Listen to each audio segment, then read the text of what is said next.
is the visual path that your eye follows through a design or composition. And it is, in most cases, the most important element in your design is your line, okay?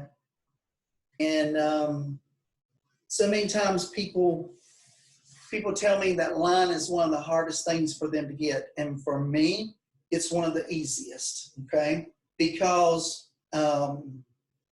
everything has to line up. If it don't line up, it just don't line up. And there's several ways that we can achieve line. Line can be achieved by placement of stems. It can be achieved by foliage. It can even be achieved by the use of color, creating a line. Lines can be,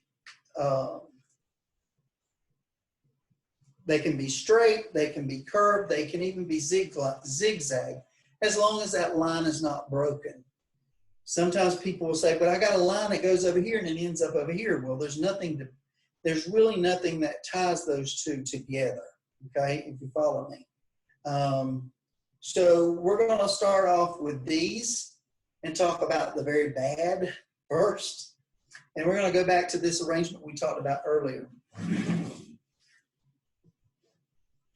Can you see what the problem is going on with this line? Okay. Line, we said, was the path that your eye takes. And you would like for this line to keep you within your design. This particular line is almost like it radiates. You see it going in all different directions. These two are pretty well grouped together, but then this one goes out on its own over here. This one's trying to follow this one, and then this one way back here is just all by itself going out. So your eye is, if your eye comes up, it goes out like this, but there's no structure there to keep you running this way. Because once you get out here, there's nothing that's going to bring you back. You see what I'm saying? So the line is very skewed on here. Look at the back. Can you see how those stems come out this way? It's just not a really defined line.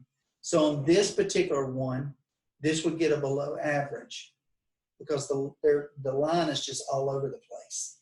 There's actually one line, two lines, three lines, and it's just not uniform because there's nothing to bring you back to the center. All right, so on this particular one, we used a flower to create that line, a mass flower.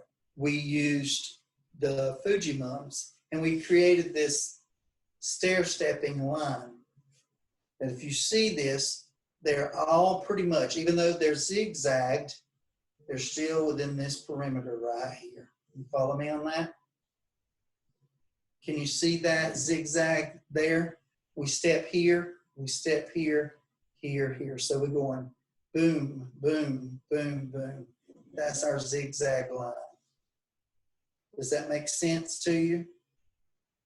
And then down at the base, we have these pink spray roses and some white daisies. So what do we think about balance on this? Anybody want to chime in on the balance? How's the color balance on this?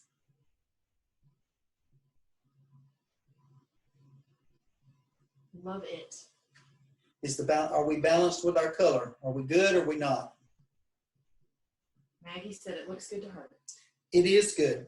Why is that? Because we have the lighter color up top and the darker color at the bottom. Darker colors carry more visual weight. So you need something to anchor that container down. And if you can see that container, you might not see it's pink. It's a pale pink. So you got your pale pink container and you got your spray roses that are pink, helping to anchor and weight that container down. So we are very good balance there. If you turn it to the side and look, everything is in this same motion.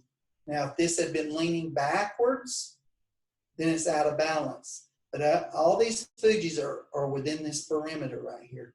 And one thing I tell my students, and you should do this too, it's hard to look at an arrangement head on and know if you're in balance. A lot of times I get down at eye level and I turn it Or I turn it sideways and then I walk away and look at it from a different angle, and you can see if you're in balance.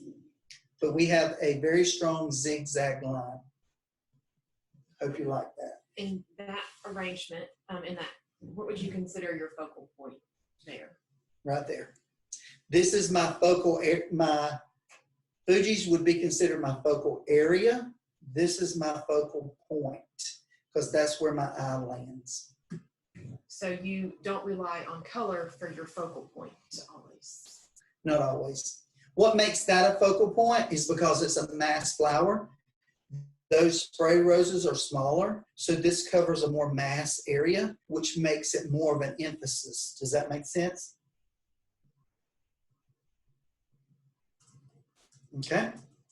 Now our next line is a curved line.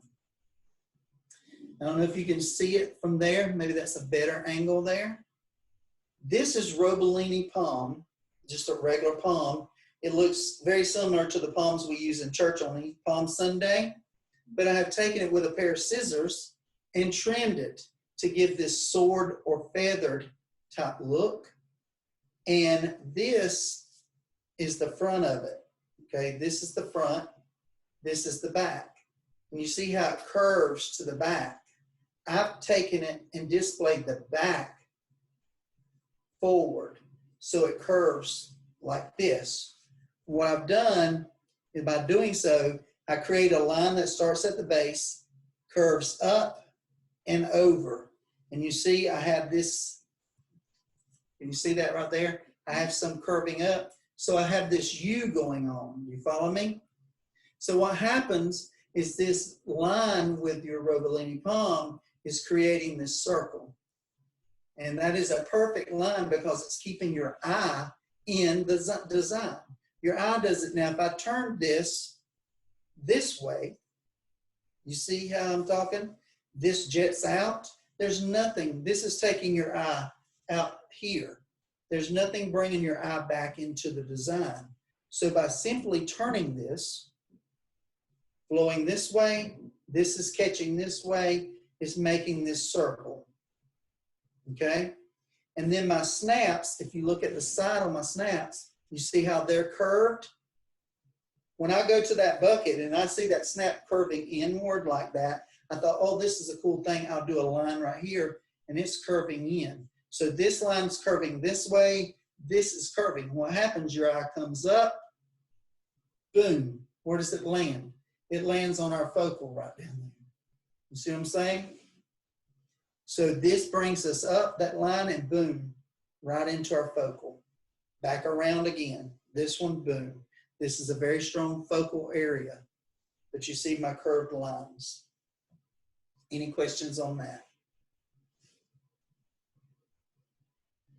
You like it? Very easy. And we're talking about being creative in that creativity segment. This is easy points. Get a piece of Robolini palm. You can do it with jade. And get a pair of scissors and just trim it. It's easy to do. Really, really easy to do. And turn it backwards, not frontwards, because frontwards is going to curve you out of your design and curve it up front. Okay? All right, that is our line. So here we're going to do a below average. Here we're going to give a above average and above average. This is our zigzag line. We've seen several straight lines earlier. This is our straight line right there. Our zigzag, our curved, our straight, and one we don't want to do. We do not want to do that one. But you can see, looking at them, where your point system comes. I know in evaluating, a lot of times it's very hard to put, we can't put comments down as to why or whatever in many cases. Sometimes we can, sometimes we can't. But there's always a reason why, and that one we showed you is the line is terrible. So, but I did want to demonstrate a straight line, curved line, zigzag line. How would the straight line score on a scorecard? Would it be average or? This one, I will tell you, this particular straight line would be above average. It would be the higher end point scale. And the reason being is because this is very defined. If you look sideways, you see how those stem placements are very close together. And another thing, look at this. If I move that, you see where that color, the blooms stop right there? Let's move it over to the white. There we go. You see where the blooms stop right there? My next one, I placed it in front of it so that the top blooms overlap those bottom blooms, so there's a continuation of color.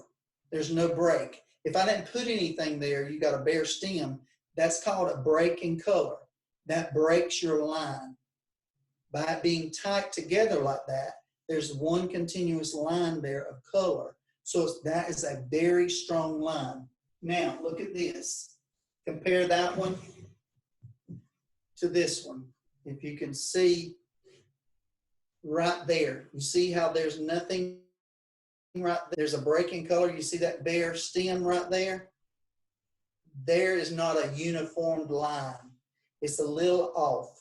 So this one would probably be an average line because it needed to have been more like that.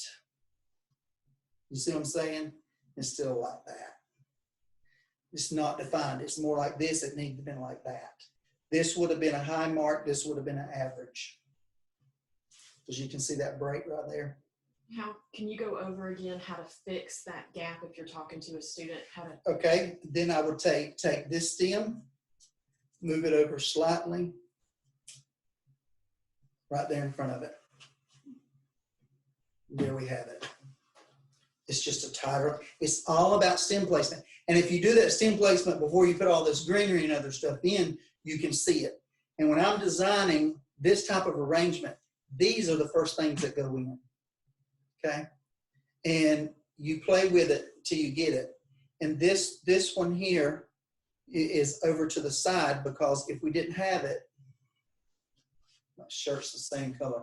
If you didn't have it, you'd see there's naked stems right there.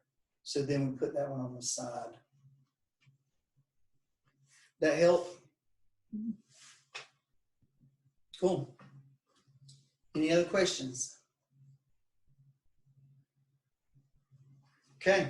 Line again is the visual path that your eye follows through a design to provide motion. And we have straight lines, zigzag line, and curved.